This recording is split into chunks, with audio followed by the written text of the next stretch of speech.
Movie की शुरुआत होती है और हम हमारे हीरो ही चैंग जी को देखते हैं, जो कि बहुत यार नशे में है, जैसे किसी ने इसको ड्रग दे दिया हो। और तभी यहाँ एक वेट्रेस आती है, जो कि हमारी हीरोइन है, और इसका नाम है जियांग ली। और जियांग ली ही चैंग जी के लिए हैंगओवर सूप लेके आती है, मगर ही चैंग जी उस सूप को फेंक देता है और जियांग ली को ही पकड़ लेता है और उससे कहता है, हैंगओवर सूप का टेस्ट बहुत ही ज़्यादा बुरा होता है, क्या तुमने कभी ट्राई किया है?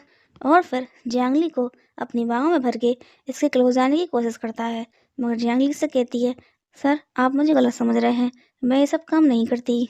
और चैंगली से कहता है, मेरे साथ एक रात बताओ, उसके बदले में तुम जो चाहोगी मैं तुम्हें दूंगा। और जियांगली को पैसों की ज़रूरत होती है, क्योंकि जियांगली एक अनाथ लड़की है और अनाथ आश्रम में पली बड़ी है, और अपने अनाथ आश्रम की हेल्प करने के लिए ही इसको पैसे चाहिए, इसीलिए ये इसकी बात पर अग्री हो जाती है। और अब जियांगली को फ़ोन आता है और इसे पता चलता है कि इसने ज्वेलरी कंपनी में जो इंटरव्यू दिया था उसमें ये पास हो गई है, और जियांगली एक ज्वेलरी डिज़ाइनर है। और कंपनी में सारी लड़कियां खड़े होकर बॉस के आने का वेट कर रही होती हैं और गॉसिप कर रही होती हैं कि बॉस बहुत ही ज़्यादा हैंडसम है, और उसे इम्प्रेस करके अपना बनाने की बातें कर रही होती हैं। मगर हर वर्किंग प्लेस की तरह यहाँ पर भी कुछ जलकुकड़े लोग होते हैं, जिन्हें दूसरों की खुशी अच्छी नहीं लगती, और ये लड़की उन्हीं में से एक है। और इन लोगों से कह रही होती है, इंसान को सपने अपनी औकात में रहकर देखने चाहिए। और अब होती है बॉस की एंट्री, जो कि कोई और नहीं बल्कि हमारा हीरो ही चैंग जी है। और जियांगली इसको पहचान लेती है, और ही चैंग जी भी जियांगली को पहचान लेता है, और इसे देखकर कह रहा होता है, आखिर ये यहाँ पर क्यों आई है। ओवरऑल इसको गलत समझ रहा होता है, और फिर इसके पास आकर इससे एक सवाल पूछता है, जो कि एक कीमती पत्थर के बारे में होता है, जो कि इन लोगों को फिलहाल ही खुदाई में मिला था। और जियांगली से पूछना होता है कि आखिर इस पत्थर के ऊपर काम कैसे किया जाए। और इसके इस सवाल से ये लड़कियां डर जाती हैं, क्योंकि बड़े बड़े डिज़ाइनर भी इसके ऊपर काम नहीं कर पाए। तो फिर मिस्टर ही एक इंटर्न से ऐसा सवाल कैसे पूछ सकते हैं। मगर जियांगली उस पत्थर को अच्छे से देखकर उसके बारे में पूरी डिटेल बता देती है कि इसके ऊपर क्या क्या है और ये कैसा है, और इसके ऊपर किस तरह से काम किया जा सकता है। और जियांगली का जवाब सुन के सब हैरान रह जाते हैं, और ईचंग जी भी इससे बहुत ज़्यादा इम्प्रेस हो जाता है, और इम्प्रेस होकर इससे कहता है एक्सीलेंट। और उसके बाद अपने ऑफिस में इसके सारे कागज चेक करता है, और उसे इस बात की तसल्ली हो जाती है कि जियांगली अपनी मेहनत की दम पर ही इस कंपनी में आई है। सबसे ज़्यादा पॉइंट इसी को मिले थे। और सेक्रेटरी इसको बताता है कि डॉक्टर ने बताया है कि इसकी दादी अपना इलाज ठीक से नहीं करवा रही, वो मेडिसिन नहीं खा रही। और ये बात जानकर ही चैंगजी हॉस्पिटल जाता है, और यहाँ पर जियांगली को पीरियड्स नहीं आ रहे थे, उसके बाद भी इसके पेट में पीरियड जैसा पेन हो रहा था। और ये चेक करवाने के लिए डॉक्टर के पास आती है, और इसको पता चलता है कि ये प्रेग्नेंट है। मगर जियांगली इस बच्चे को पालने के काबिल नहीं है, इसीलिए अबॉर्शन कराने का डिसाइड करती है। और बहुत ही सैड होकर मन में कह रही होती है, बेटा मुझे माफ़ कर दो, मैं इस बारे में तुम्हारे फादर को भी नहीं बता सकती, वो मुझ पर भरोसा नहीं करेगा। और दादी के लिए ही चैंगजी हॉस्पिटल आया था, और ये जियांगली को यहाँ से जाते हुए देख लेता है, और देखता है कि ये डॉक्टर तो पेट वाली औरतों का डॉक्टर है। और फिर इसके पास जाता है और जियांगली के बारे में इससे पूछने लगता है, और डॉक्टर से पूछता है, मिस्टर ही चैंगजी, आखिर आपका उस लड़की से रिश्ता क्या है? और चैंगजी झूठ बोल देता है कि वो मेरी फैंसे है, और इसीलिए डॉक्टर्स को बता देता है कि जियांगली प्रेग्नेंट है और अबॉर्शन करवाना चाहती है।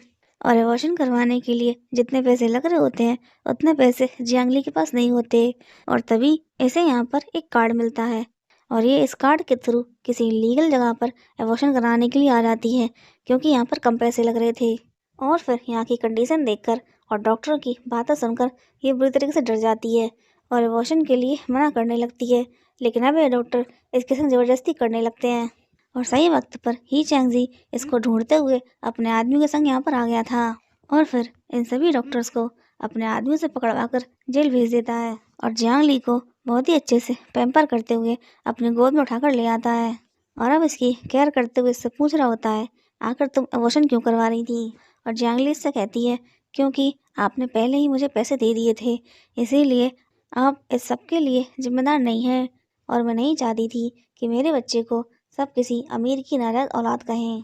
और इसकी ऐसी बातें सुनकर जियांगजी कहता है, भला मेरा बच्चा नाजायज़ कैसे हो सकता है? और फिर जियांगली को शादी करने के लिए बोलता है, मगर जियांगली इसको मना कर देती है, और ये पूछता है क्यों? और फिर जियांगली कहती है, क्योंकि मैं अपनी ज़िंदगी में कुछ बनना चाहती हूँ, अपने पैरों पर खड़ा होना चाहती हूँ।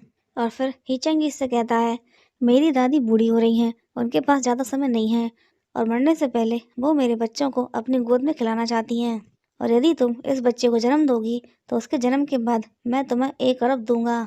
लेकिन मेरी एक शर्त है, मेरे कुछ निजी कारण है जिसकी वजह से मैं हमारी शादी को सामाजिक तौर पर जारी नहीं कर सकता।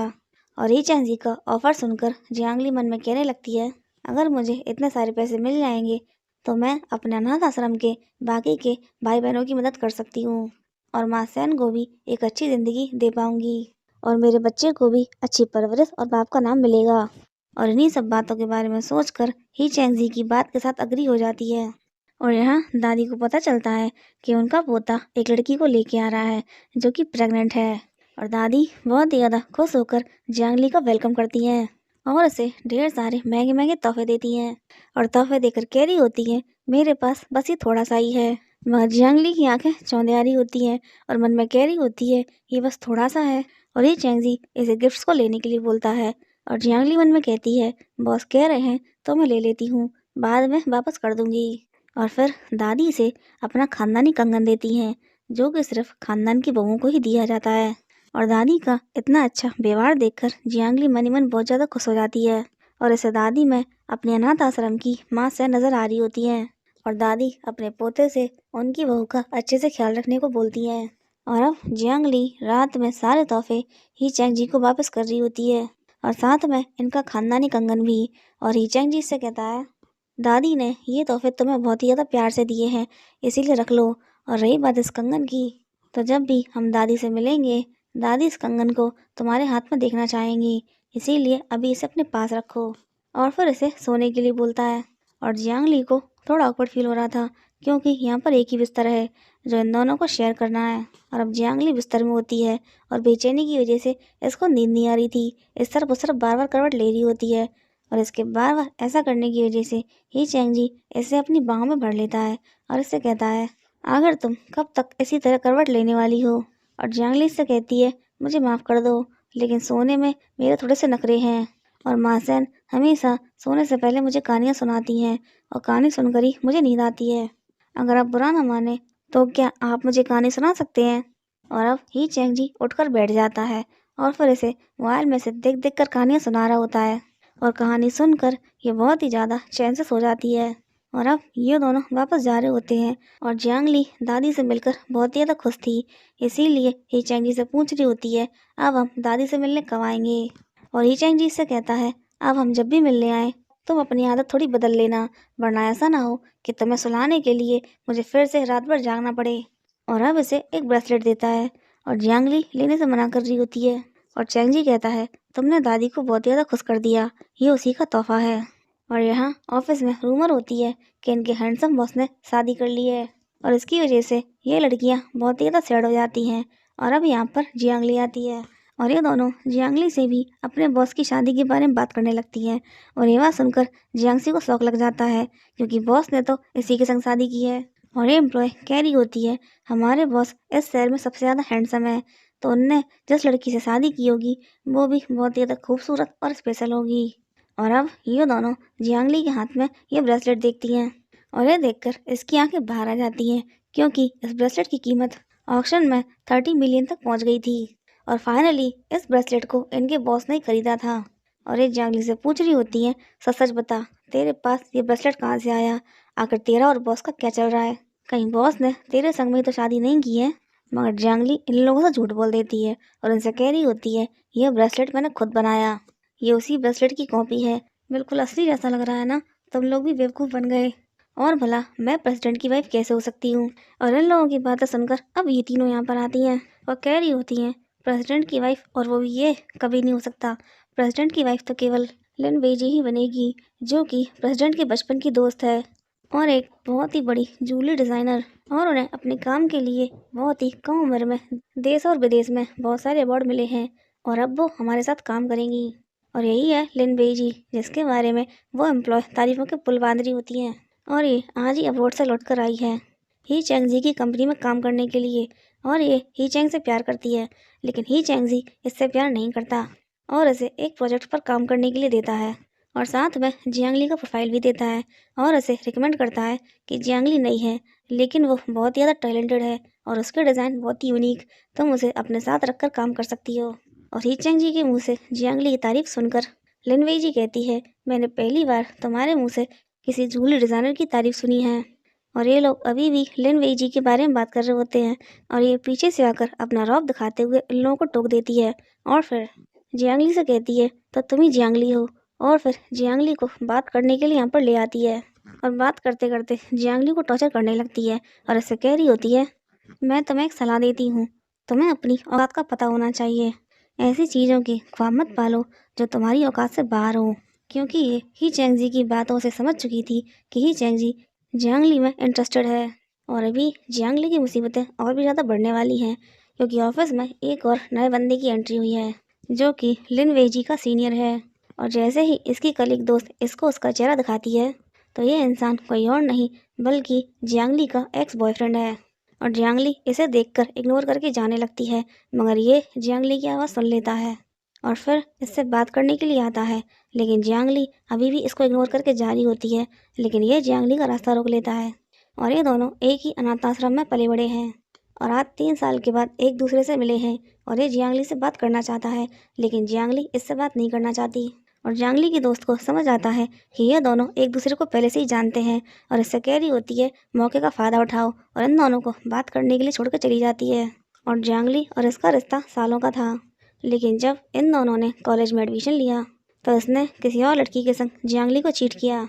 और ये अपने मुंह से ही जियांगली से कह रहा होता है, हम दोनों अनाथ आश्रम में पले बड़े हैं और मैं उस ज़िंदगी से तंग आ गया था, इसीलिए अपना करियर बनाने के लिए विदेश जाने के लिए मैंने उस लड़की को इस्तेमाल किया। लेकिन मेरा विश्वास करो, मैं आज भी सिर्फ तुमसे ही प्यार करता हूँ और अब मेरे पास सब कुछ है, तुम जो चाहो मैं तुम्हें दे सकता हूँ।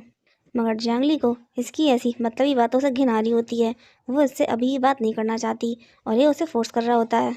और तभी ही चैंगजी यहाँ पर आ जाता है और जियांगली उसकी बाहों में गिर पड़ती है। और ये सब कुछ देखकर चैंगजी कहता है, आखिर तुम दोनों कर क्या रहे थे।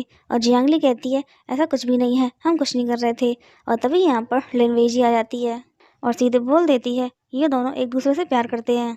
और फिर जानबूझकर ही चैंगजी को सुनाने के लिए सूजन से कहती है, भले ही तुम दोनों पुराने प्रेमी हो लेकिन इस तरह से ऑफिस में खुलेआम रोमांस नहीं कर सकते। और ऐसी बातें सुनकर ही चैंगजी को गुस्सा आ रहा होता है और जियांगली इसे समझाने की कोशिश करती है कि हम दोनों के बीच ऐसा कुछ भी नहीं है, मगर सूजन अपनी हरकतों से बाज नहीं आ रहा था।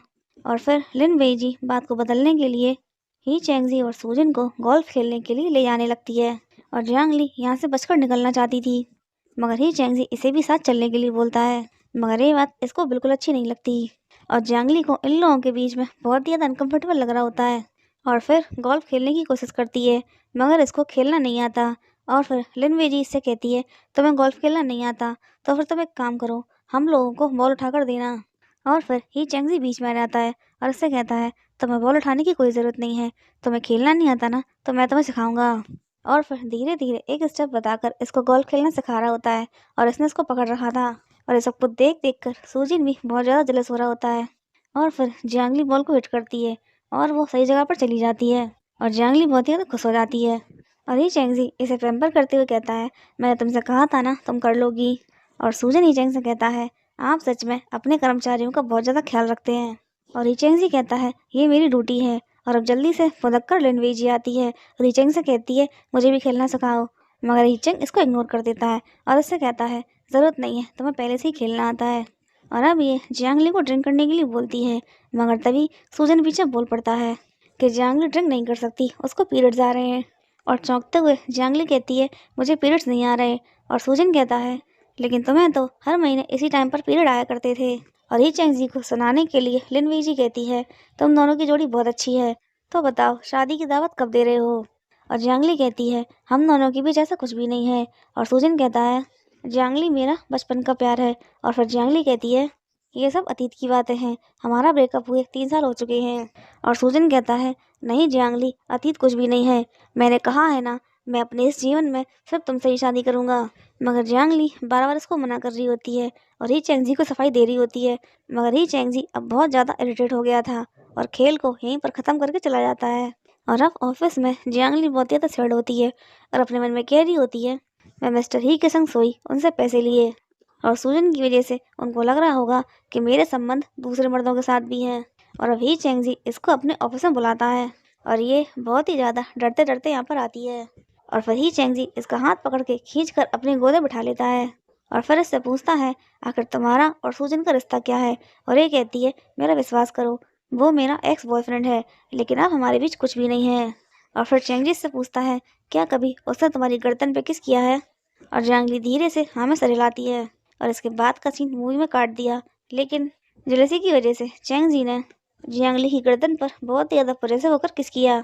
और जब हद से आगे बढ़ रहा होता है तब जियांगली बुरी तरीके से घबरा जाती है और उसे कहने लगती है, उसने बस मुझे एक ही बार किस किया था। और फिर ये इसे शांत करते हुए कहता है, मैं तो बस तुम्हें चिढ़ा रहा था। और अब अपने सेक्रेटरी से इसके लिए हेल्दी फूड मंगाता है और इसे कहता है, खाने के बाद काम पर जाना और ऑफिस आवर खत्म होने के बाद मैं तुम्हें घर लेके जाऊंगा। और जब जियांगली हीचेंग के ऑफिस से निकल रही होती है तब लिन वेजी इसको देख लेती है और साथ में इसका लव बर्ड भी देख लेती है। और अब तो इसके एड़ी से लेकर चोटी तक तन बदन में आग लग जाती है और फिर ढेर सारी फाइलें लाकर जियांगली के सामने पटक देती है और सारा काम खत्म करने के लिए बोलती है। और अब काम करते करते रात हो जाती है और फिर ही चैंगजी इसके पास आता है और इससे कहता है, आखिर तुम कब तक काम करती रहोगी। और फिर इसे यहाँ से ले जाता है और जियांगली काम करते करते इतना थक जाती है कि गाड़ी में ही काम करते करते सो जाती है। और ही चैंग एक अच्छे पति की तरह इसका बहुत ज़्यादा ख्याल रखता है। और खाना खाते खाते ये दोनों डिज़ाइन के बारे में डिस्कस कर रहे होते हैं और हीचेंग इसको बताता है कि इसको क्या पसंद है और जियांगली को डिज़ाइन बनाने के लिए गाइड भी करता है। और जियांगली हीचेंग की बातों को ध्यान में रखकर डिज़ाइन बनाती है और फिर लिन वेजी को देखने के लिए देती है, मगर लिन वेजी डिज़ाइंस को ठीक से देखे बिना ही फेंक देती है।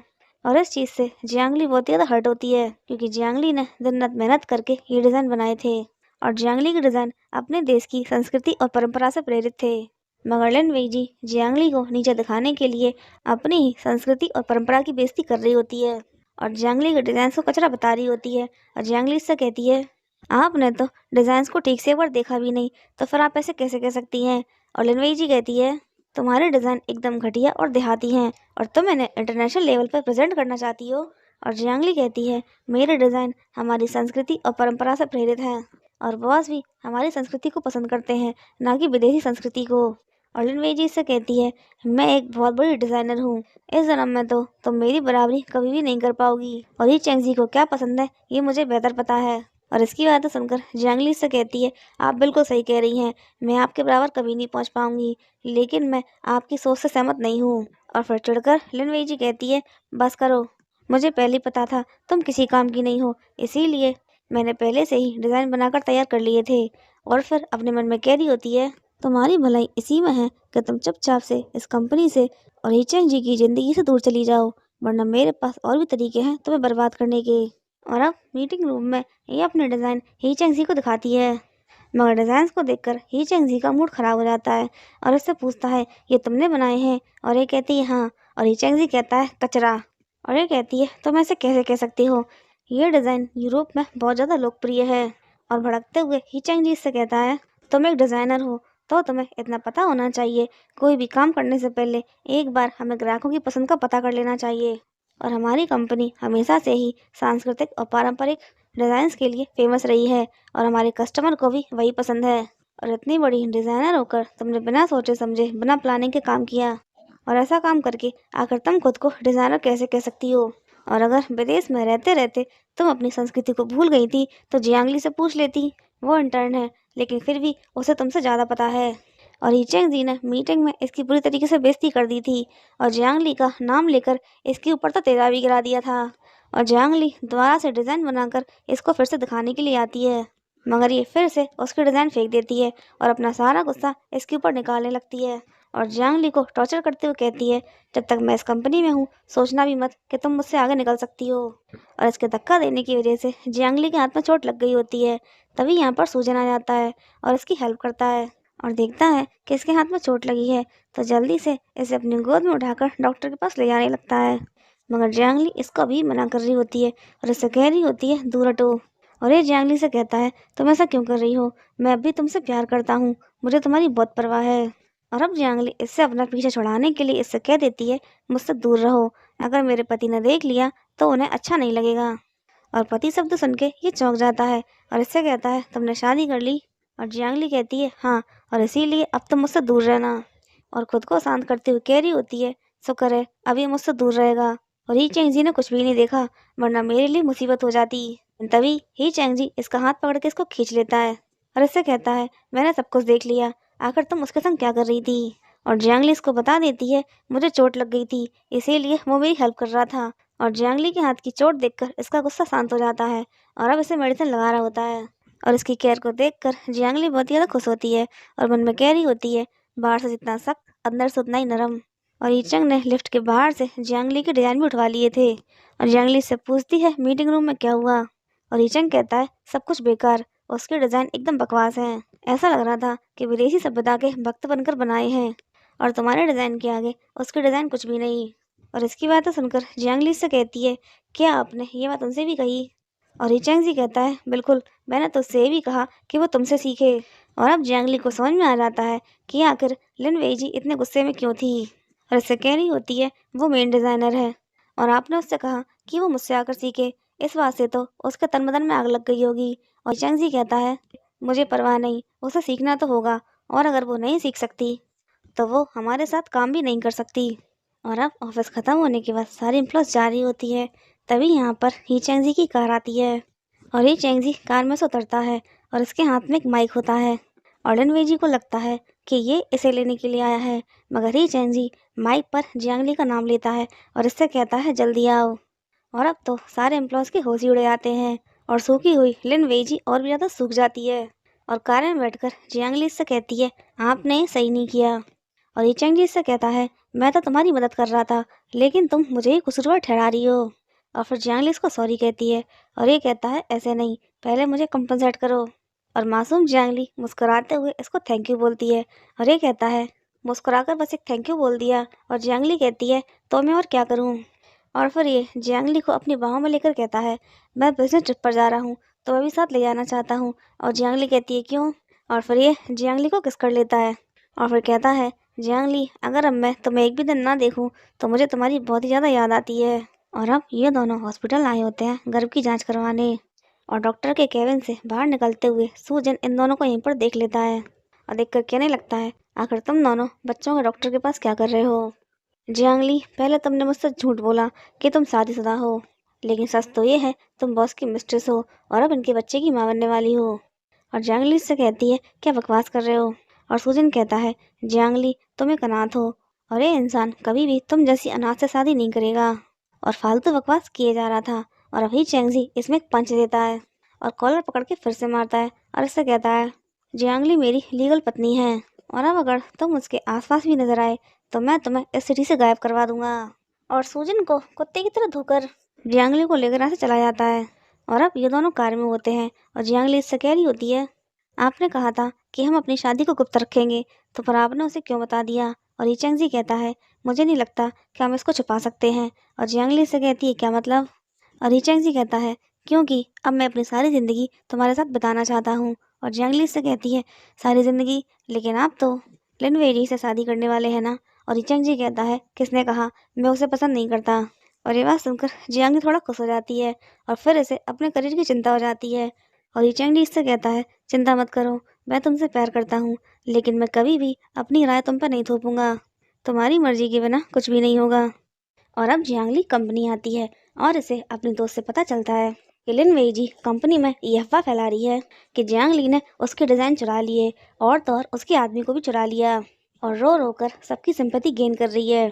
और अब जियांगली लिन वेईजी के पास आती है और इसकी चमचियाँ इससे कह रही होती हैं सच में बड़ी बेशरम है, दूसरे का आदमी चुराने के बाद भी इसमें यहाँ आने की हिम्मत है। और फिर जियांगली कहती है ये झूठ बोल रही है, ही चैंगजी इसका फियांसे नहीं है, और अगर तुम लोगों को मेरी बात का विश्वास नहीं है तो मैं बॉस को यहीं बुला लेती हूँ, उनके मुंह से सुन लेना। और जियांगली की बातें सुनकर लिन वेईजी अपने मन में कह रही होती है ये तो बहुत ही ज़्यादा कॉन्फिडेंस के साथ बोल रही है, तो क्या ही चैंगजी सच में इसको पसंद करता है। और फिर कहती है मैं कुछ ज़्यादा ही सोच रही हूँ। और अब जियांगली से कहती है सच में बहुत बड़ी बेशरम हो, अभी भी दिखावा कर रही हो। और फिर इसकी चमचियाँ कहने लगती हैं आप हम सबको बॉस के घर ले चलो और इसे साबित कर दो कि बॉस आपसे ही प्यार करते हैं। और अब लिन वेईजी बुरी तरह फंस जाती है और इस वक्त हालात ऐसे थे कि ये मना भी नहीं कर सकती थी। और अब ये इन सबको लेकर ही चैंग जी के घर आने लगती है और जियांगली की दोस्त लोलो बहुत ज़्यादा घबरा रही होती है और जियांगली से कहती है डरो मत, और फिर उसको बता देती है कि मैं ही राष्ट्रपति की असली पत्नी हूँ। और जियांगली के मुंह से ये बात सुनकर लोलो को शौक लग जाता है। इधर जियांगली की बात पर विश्वास नहीं हो रहा था और अब ये सब लोग हीचैंग जी के घर आते हैं। और लिन बेईजी बहुत ज़्यादा घबरा रही होती है, आखिर ये दरवाज़ा कैसे खोले। और फिर ये दरवाज़ा खोलती है और दरवाज़ा खुल जाता है और मन में कह रही होती है शुक्र है ही चैंगजी ने अपना पासवर्ड अभी तक चेंज नहीं किया। मगर जियांगली थोड़ी शौक हो जाती है, आखिर इसने दरवाज़ा खोल कैसे लिया। और अब घर के अंदर आकर इसकी चमचियाँ घर की बहुत ही तारीफ कर रही होती हैं और इससे कह रही होती हैं घर तो बहुत ही सुंदर है, लेकिन आपकी और बॉस की एक भी तस्वीर दिखाई नहीं दे रही। और जियांगली कहती है तस्वीरें कहाँ से दिखाई देंगी जब ये बॉस की फैन से है ही नहीं। और मैं तुम लोगों को एक बात बता दूं कि बॉस की पत्नी मैं हूँ। और जियांगली की बात सुनकर ये लोग हंसने लगते हैं और इसका मजाक उड़ाने लगते हैं। अर्लन वेजी को जियांगली को अपने और हीचेंग की सगाई की तस्वीरें दिखाने को बोलती है। अर्लन वेजी बात को छिपाने के लिए कहती है ये इस लायक नहीं है कि मैं इसे अपनी सगाई की तस्वीरें दिखाऊं। और फिर जियांगली से कहती है जियांगली सपने देखना अच्छी बात है, लेकिन अपनी औकात नहीं भूलनी चाहिए। और मैंने तुम्हारे बारे में पता करवाया है, पिछले महीने तक तुम एक बार में काम करती थी और वहाँ पर मर्दों को लुभाया करती थी। आखिर तुम ये सोचने की हिम्मत भी कैसे कर सकती हो कि ही चैंगजी तुम जैसी लड़की को पसंद करेगा। और लनवेजी की बातों से डरकर लोलो इसे यहाँ से ले जाने लगती है, मगर ये कहती है तुम घबराओ मत, मैं अभी सच्चाई को साबित कर दूंगी। और फिर इन सब लोगों को अपनी और ही चैंगजी की तस्वीर लाकर दिखा देती है और कहती है अब विश्वास हुआ कि आखिर बॉस की असली पत्नी कौन है। और अब तो इन चमचियों की हालत पूरी तरह खराब हो जाती है और अपने मुंह से ही बोल रही होती हैं कि आखिर हमने बॉस की पत्नी से कितना गलत सलत बोल दिया। और अब जियांगली लिनवेजी से कहती है ही चैंगजी ने मुझे पहले ही बता दिया था कि वो तुम्हें बिल्कुल ही पसंद नहीं करता, लेकिन तुम उसके नाम का यूज करके कंपनी में सबके ऊपर अपना रौब जमाती हो, तुम्हें जरा भी शर्म नहीं है ना। और अब लिनवेजी बुरी तरह खिसे आकर जियांगली के हाथ से तस्वीर को झपट कर फेंक देती है और इसका गला पकड़कर इसको गालियां देने लगती है। और फिर लोलो बीच में आकर जियांगली की हेल्प करती है और फिर लिन वेजी अपनी चमचियों से इसको पकड़ने के लिए बोलती हैं, लेकिन ये दोनों नहीं पकड़ रही थी। और फिर लिन वेजी इन दोनों को लालच देती है कि मैं तुम दोनों को 5-5 लाख रुपए दूंगी। और पैसों के लालच में ये दोनों जियांगली को पकड़ लेती हैं और लोलो जियांगली की हेल्प कर रही थी इसीलिए उसको भी हर्ट कर देती हैं। और अब लिन वेजी जियांगली को बहुत ही टॉर्चर कर रही होती है और जियांगली इनसे बैक करती हुई कहती है मैं ही चैंगजी की बच्चे की माँ बनने वाली हूँ, और अगर उसको पता चल गया कि तुम क्या कर रही हो वो तुम्हें छोड़ेगा नहीं। मगर ये लोग अभी भी इसकी बात का विश्वास नहीं करते और लोलो ही चैंगजी की सेक्रेटरी को फ़ोन करती है और ही चैंगजी को सब कुछ बता देती है कि लिन वेईजी यहाँ पर क्या कर रही है। और ये बात जानकर ही चैंगजी अपना सारा काम छोड़कर भागते हुए घर आता है और इन लोगों ने जियांगली को इतना मारा कि उसका खून भी बहने लगता है। उसके बाद भी ये लोग बाज नहीं आती, उसको मारे जा रही थी। और अब ही चैंगजी यहाँ पर आ गया था और आकर जियांगली की केयर करता है और अपने आदमियों से इन लोगों को पकड़वा देता है। और लिन वेईजी की एक भी बात नहीं सुनता और जल्दी से जियांगली को उठाकर हॉस्पिटल ले जाता है। और लिन वेईजी के मारने की वजह से जियांगली को बहुत ही चोटें आती हैं, यहाँ तक कि इसका हाथ भी टूट गया था, लेकिन बच्चा बिल्कुल सही सलामत था। और ये तीनों यहाँ पर बंधी पड़ी होती हैं और लिन वेईजी सोच सोच कर परेशान हो रही थी कि आखिर अभी चैंगजी हम लोगों के संग क्या करेगा। और अब यहाँ ही चैंगजी आता है और लिन वेईजी इसे अपनी सफाई देना चाहती है, लेकिन ये इसकी एक भी बात नहीं सुनता और सबसे पहले इसका चेहरा काट देता है। और वे चिल्ला रही होती है और ही चैंगजी कहता है दर्द हो रहा है ना, लेकिन जो दर्द तुमने जियांगली को दिया है उसके आगे कुछ भी नहीं। और लिन वेईजी बैक करते हुए ही चैंगजी से कह रही होती है तुम्हारी और मेरी फैमिली के बहुत पुराने संबंध हैं और हम दोनों भी बहुत अच्छे दोस्त हैं, प्लीज़ मुझे एक मौका दे दो, मैं जियांगली के सामने अपने घुटने टेक कर उससे माफ़ी मांगूंगी। और ही चैंगजी कहता है आज से हमारी दोस्ती और साथ में ही परिवार और लिन परिवार के सारे रिश्ते ख़त्म, और जितना दुख तुमने जियांगली को दिया है उसका 100 गुना तुम्हें मिलेगा। और अपने आदमियों से इन लोगों को ढंग से मारने के लिए बोलता है और अभी सब के सब पैक करते हुए रो रो कर माफ़ी मांग रही होती हैं और हीचेंग जी के आदमी इन सबको ढंग से धोते हैं। और अब जियांगली को होश आता है और होश में आने के बाद ये सबसे पहले अपने बच्चे के बारे में पूछती है और हीचेंग कहता है बेवकूफ़ लड़की, बच्चा बिल्कुल ठीक है, लेकिन पहले तुम्हें अपनी परवाह होनी चाहिए। जियांगली मुझे इस दुनिया में सबसे पहले सिर्फ तुम चाहिए, उसके बाद बाकी कुछ और अब जियांगली इससे लोलो के बारे में पूछती है और ये कहता है लोलो बिल्कुल ठीक है और उसको हॉस्पिटल से छुट्टी मिल गई है।